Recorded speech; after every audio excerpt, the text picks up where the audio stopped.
Hoje eu vou te contar 10 coisas que ninguém fala antes de ir pra Ásia que todo mundo devia saber.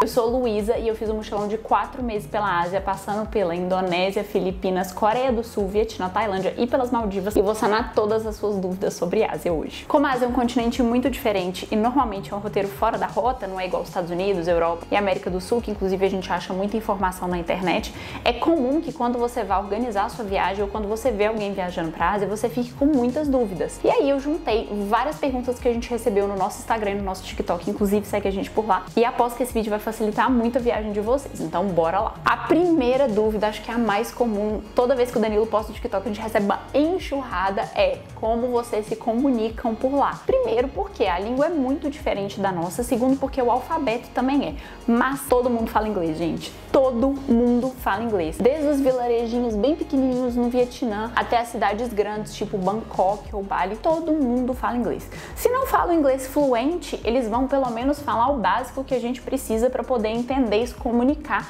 numa viagem de turismo. A gente não passa o aperto com a linguagem hora nenhuma lá. Assim, até quem não fala inglês, então a vovozinha que tá fazendo uma comida deliciosa não fala inglês, ela chama alguém que fala ou você aponta no cardápio porque também todos eles estão traduzidos em inglês. Então vem escrito no alfabeto deles embaixo o que é e os ingredientes. Pessoas que não sabem falar inglês, elas pegam no bolso assim as notas, somando o tanto que dá de dinheiro e te mostram. Então assim, você não passa aperto em restaurante, em hotel, todo mundo vai falar pelo menos o básico do inglês. Também nos guias turísticos, mergulhos, todo mundo fala inglês. Então podem ter certeza que a língua não vai ser um problema. Ah, Luísa, mas eu não falo inglês. Aí, gente, ó, aproveita o Google Lens e o Google Tradutor e bora. Não precisa deixar de viajar para os lugares só porque não fala inglês. É claro que o inglês é um facilitador, tanto é que lá todo mundo fala, mas não devia ser um impeditivo para você viajar ou não para Ásia. Mas uma coisa do inglês é, como é um inglês que é um inglês básico, um inglês de turismo, não espere resolver burocracias grandes por lá. Então, por exemplo, em Bangkok, a gente foi pagar um hotel e foi um hotel que a gente ficou 10 dias, então ficou mais de R$1.000 e eles não aceitavam cartão, só dinheiro. E a gente tava sem dinheiro no nosso cartão Wise, que é aquele cartão que você coloca dinheiro no Brasil. Ele só funciona por TED. Acho que hoje ele já tá funcionando por Pix, mas na época ele só funcionava por TED e era domingo. E a gente não conseguia conversar e explicar que a gente tava sem dinheiro, que não tinha como tirar na hora. E assim, a gente perguntava, tipo, ai, será que você não pode ir na lojinha do lado, a gente passa o cartão lá e a gente paga uma taxa, alguma coisa. Esse tipo de conversa acaba ficando um pouco difícil, assim, o inglês um pouco mais rebuscado, vamos dizer assim. Aí vem a segunda dica, é que todo mundo lá é muito prestativo, muito carinhoso e eles querem resolver o seu problema. Então, por exemplo, nesse hotel nosso, ela falou, não, tudo bem, amanhã você vai no banco, pega seu dinheiro, tá tudo certo, tudo resolvido, então não teve problema. As pessoas lá, elas são muito abertas, muito queridas e muito facilitadoras de tudo. E além disso, eles são todos muito curiosos e muito fofos, eles gostam de conversar, de perguntar como você tá, então você se sente super acolhido, mesmo que tenha toda essa diferença de cultura, de linguagem, então é muito legal. Coisa número 3, a comida. Tem muita gente que vai pra Ásia achando que vai passar um super perrengue porque não tem curiosidade, vontade, ou é mesmo uma pessoa um pouco mais restritiva pra comer. Então, eu não vou conseguir comer as coisas que tem lá, é tudo muito diferente. Realmente, uma culinária muito diferente da nossa. Mas lá tem tudo que tem aqui, então tem todas as comidas ocidentais. Então, até nos restaurantes muito locais você encontra um macarrão alho e óleo, uma pizza, um hambúrguer, uma batata frita. Então, até pra quem tem muita restrição alimentar, é muito fácil de comer. A única diferença é que vai custar um pouquinho mais caro do que a comida local. Mas eu preciso falar pra vocês se aventurarem na culinária. Não são todos os pratos que são muito diferentes e muito estranhos ao nosso paladar. O curry na Tailândia, por exemplo, se vier sem pimenta, ele é muito gostoso, lembra um pouco uma moqueca, porque é um caldo com frutos do mar, um caldo com frango e leite de coco. Então assim, gente, o pad thai, por exemplo, também, que é um macarrão com camarão e especiarias e tamarindo, ele é muito gostoso e até um pouco diferente pro nosso paladar, mas ele é um pouco familiar no sentido de não ser um sabor que assusta, sabe? Então experimentem todas as comidas, mesmo que vocês tenham restrições alimentares. Lembrando que a culinária lá é uma parte gigantesca da cultura da Ásia. Então tem que ir pra Ásia e pelo menos experimentar os pratos típicos de cada país. Aqui no canal a gente tem um monte de vídeo, vou deixar a playlist aqui em cima pra vocês verem a quantidade de comida que a gente comeu e o tanto que elas eram muito gostosas. E aí, falando sobre a comida, me traz pra quarta dica. Gente, quem vê cara, não aproveita a viagem. A Ásia é um país muito simples e muito humilde. Muitas coisas lá, por mais que sejam arrumadas, elas vão ter cara de mais simples.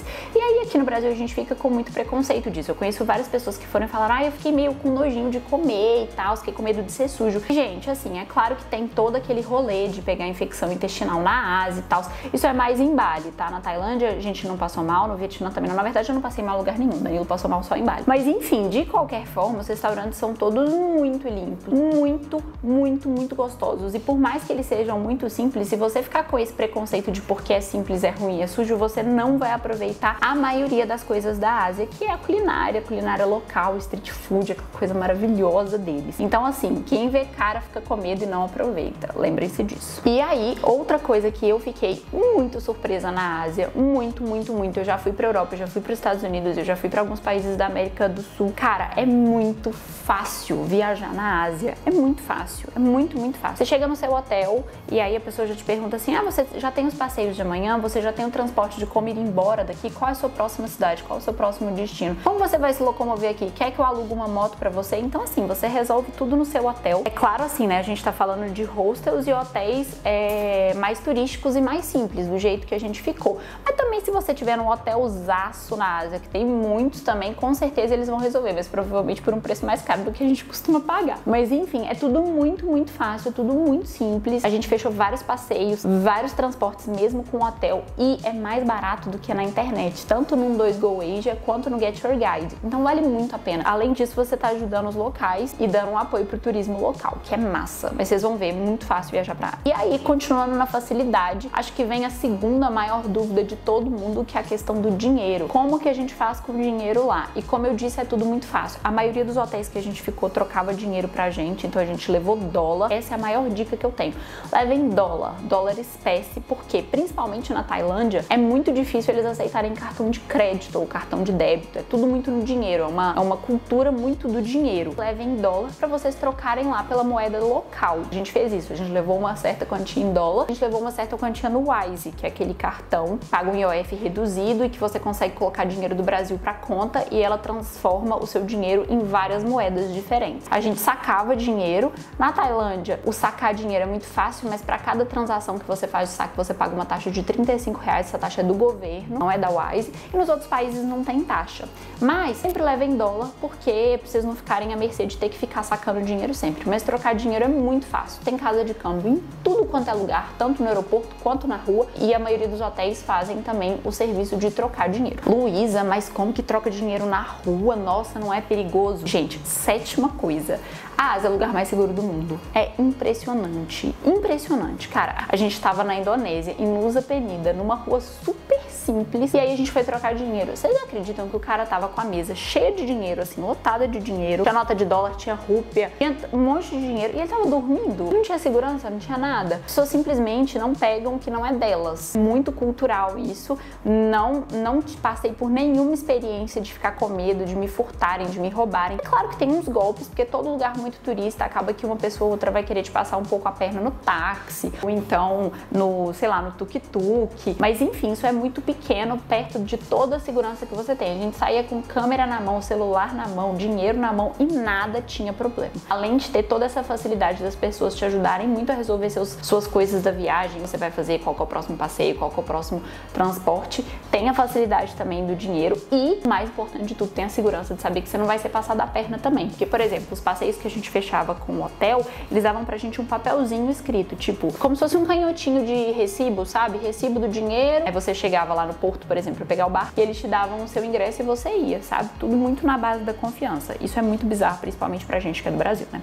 Mas é muito bom. Oitava dica, a avaliação do Google é tudo. Eu não sabia disso, aqui no Brasil a gente não usa muito a avaliação do Google dos lugares, mas na Ásia, como um todo, ela é tudo. Tanto pro hotel, quanto pra passeio que você vai fechar, a empresa que você vai fechar o passeio, a empresa que você vai fechar o seu transporte. Porque, igual eu falei, o hotel vai arrumar pra você, mas ele vai te colocar numa empresa de ônibus específica. Então é sempre bom você olhar a avaliação do Google dessa empresa. Teve um dia que a gente pegou uma empresa lá em Gili pra sair de Gili pra ir pra Nusa Penida, de barco, que era 1,5 no Google, a gente não viu e a gente se ferrou porque era muito ruim, o barco tava quebrado. Enfim, chegamos em segurança, mas foi ruim. Agora, como quem faz a avaliação do Google são os turistas, tem que prestar atenção porque alguns comentários e algumas notas, elas são condizentes com a experiência do turista. vou dar um exemplo pra vocês ficarem, né?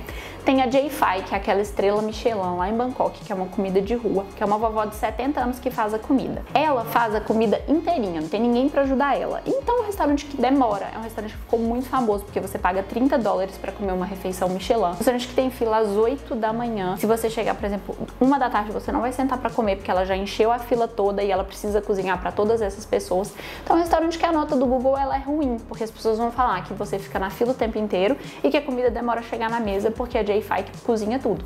Ao mesmo tempo, é um restaurante Michelin super conceituado, famoso e tal, e que a comida dela parece ser maravilhosa. A gente não foi, mas tem esses poréns da avaliação do Google. Mas pra hotel, pra passeio, pra empresa de mergulho, pra empresa de transporte, a avaliação do Google é tudo. Ela é tão tudo que vários lugares pós-pandemia na Ásia te ofereciam ou 10% de desconto, ou um cookie de graça, ou alguma coisa de graça se você fizesse uma avaliação positiva no Google. Nona coisa, uma das coisas que eu fiquei mais receosa quando a gente tava arrumando a mala pra ir era o que eu tinha que levar daqui, o que eu encontraria lá. E, gente, vocês encontram tudo. Eu tô dizendo mais de coisa de farmácia, roupa também é muito fácil de achar, tem várias marcas que a gente tem por aqui, as internacionais tem quase todas, mas eu digo de farmácia, de artigos de beleza, de banho, enfim, é muito fácil. Tem tudo, tem Dove, Clear, Pantene, Seda, Close-Up, Rexona, todas as marcas e assim, tem até mais cheiros e mais opções do que aqui no Brasil. E tudo também em mini size, travel size, no 7-Eleven da Tailândia principalmente. Então é muito fácil pra quem tá indo de mochilão, tá indo com uma mala que não vai despachar. Então isso você não precisa preocupar, não precisa sair levando do Brasil tudo que você acha que vai precisar, porque lá também tem tudo. Minha última dica pra vocês é, a natureza é maravilhosa, os passeios são incríveis, tem lugares assim maravilhosos, nossa senhora, gente, os lugares um mais bonito que o outro, só que exige um pouco de condicionamento físico pra chegar nos lugares. E isso foi uma coisa que em Bali assim, a gente sofreu muito, principalmente em Bali. Na Tailândia nem tanto, nas Filipinas mais ou menos, mas principalmente em Bali. É muita pedra, é escalada, são umas escadas que são muito íngremes e do nada a escada vira um amontoado de pedra e vira uma corda pra vocês descerem. Se vocês acompanharam os vlogs da viagem, tenho certeza que vocês vão saber do que eu tô falando. Assim, o mínimo de condicionamento físico, ele é exigente se você quiser fazer os passeios por completo. Por exemplo, em Nusa Penida você consegue ir lá na Diamond Beach e na Kelimping Beach ver a praia de cima sem passar nenhum perrengue. Mas para você descer, aí é perrengue, aí você precisa ter pelo menos o condicionamento físico. É um turismo que ele é de muita natureza e muito bonito, mas ele também é muito preservativo, então não tem muitas obras, assim, não tem aquela escadona tipo Cristo Redentor que fizeram um negócio para chegar, enfim, é tudo você vai, mesmo ali na escada que eles construíram, tentando preservar o máximo da natureza. Vocês vão ver que muitas vezes também, poder fazer os passeios de barco, etc, vocês precisam entrar no mar pela água, porque eles não fizeram pier nem nada assim. Então, gente, outra dica maravilhosa é sempre viajar de mochilão, pra você não ficar tendo que carregar sua mala gigante, enfim. E aí, se vocês quiserem saber tudo sobre o mochilão, eu vou deixar um vídeo na tela que eu mostrei tudo o que eu levei, o que eu acertei, o que eu errei. E até o próximo vídeo. Um beijo!